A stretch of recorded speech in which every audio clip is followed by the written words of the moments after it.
Hi Scorpio, welcome to third eye tarot. ये एक general love reading है starting 9th of January. Video शुरू करने से पहले एक इम्पॉर्टेंट डिस्क्लेमर। वीडियो में बताई गई सारी बातें एक जनरल लव रीडिंग है, तो आप उन्हीं बातों को लिए जो आपके साथ रेजोनेट करती हैं। जो बातें रेजोनेट न करती हों प्लीज़ उसे आप छोड़ दें। तो चलिए शुरू करते हैं और देखते हैं कि टैरो कार्ड्स के क्या मैसेजेस हैं आप सभी के लिए।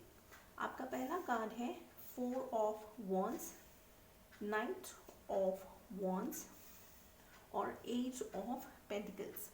पर्सन बी का पहला कार्ड है चैरियट कार्ड, 7 ऑफ पेंटिकल्स और justice card. Bottom of the deck है एस ऑफ वॉन्ड्स, जो कि एक न्यू बिगनिंग को इंडिकेट करती है, बट वॉन्ड्स की एनर्जी पैशन सेक्स को इंडिकेट करती है, जो कि स्टेबल एनर्जी नहीं है।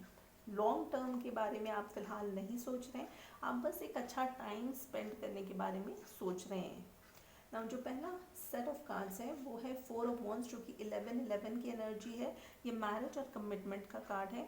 सेकंड आपका जो कार्ड है वो है पेज ऑफ वॉन्ड्स। ये इमेच्योर एनर्जी है। अगेन जैसे मैंने बताया, वॉन्ड्स की एनर्जी पैशन सेक्स को ज़्यादा इंपॉर्टेंस देती है, ना कि emotional connection, stability, long term के बारे में सोचना। तो हो सकता है कि आप कोई रिलेशनशिप में हो मगर आप स्टेबिलिटी और कमिटमेंट के बारे में नहीं सोच रहे। जो तीसरा आपका कार्ड है वो है 8 ऑफ पेंटिकल्स। ये इंडिकेट करता है कि आपको फिलहाल बहुत ज़्यादा एफर्ट डालने की ज़रूरत पड़ेगी इस रिलेशनशिप को ठीक करने के लिए या इस रिलेशनशिप को आगे लेके जाने के लिए। और जो पर्सन बी है उनका पहला कार्ड है चैरियट कार्ड, जो कि कैंसर की एनर्जी है। ये इस एनर्जी में आगे मार्च फॉरवर्ड करने के बारे में सोचेंगे। जो इनका नेक्स्ट कार्ड है वो है 7 of pentacles. 7 of pentacles patience का कार्ड है। ये इस एनर्जी में इनको बहुत ज़्यादा पेशेंटली इस एंटायर सिचुएशन को डील करने की ज़रूरत है।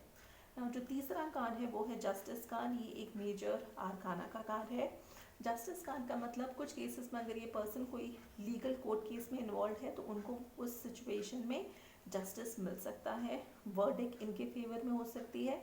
और बाकी सिचुएशंस में अगर कोई भी तरह का इनजस्टिस इन्होंने फेस किया है तो आप कर्मा इनके साइड पे है और इनको अब जस्टिस फिलहाल मिलेगा।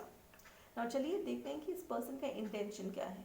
सो जो पहला कार्ड है वो है मून कार्ड, सन कार्ड और 4 of pentacles. Moon card secrets की एनर्जी है।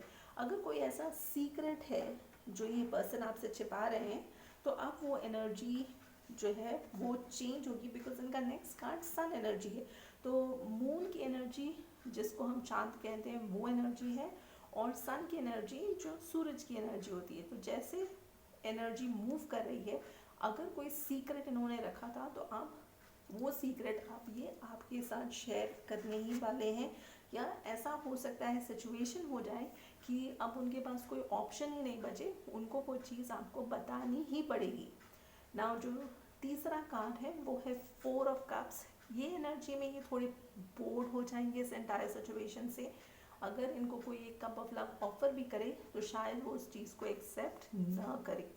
तो चलिए हम क्विकली अब देखते हैं कि कौन सा मैसेज है आप सभी के लिए मोनोलॉजी ऑरेकल डेक से। सो जो कार्ड का मैसेज है आप सभी के लिए वो है bring love into the situation. इसका मतलब हो सकता है कि आप एक कनेक्शन में तो हैं, एक पर्सन के साथ एक रिलेशनशिप में हैं, मगर इमोशनल कनेक्शन आप दोनों के बीच में नहीं है, लव अफेक्शन नहीं है। हो सकता है पैशन है, हो सकता है अट्रैक्शन है, मगर एक इमोशनल कनेक्शन, एक लव की जो फीलिंग होती है वो मिसिंग है। तो आपको उस चीज़ पे काम करने की ज़रूरत है। तो चलिए अब हम क्विकली ये भी देख लेते हैं कि कौन सा क्रिस्टल है जो आप सभी की मदद कर सकता हो। सो जो क्रिस्टल है वो है ब्राउन एगेट। क्रिस्टल का मैसेज है have you been spending time in nature, how does your garden grow, whether you live in a small city apartment or an expensive farm, you can always find a way to establish your roots in the earth and nature. Use the negative ions of the mountains, sea or air for your overall well-being.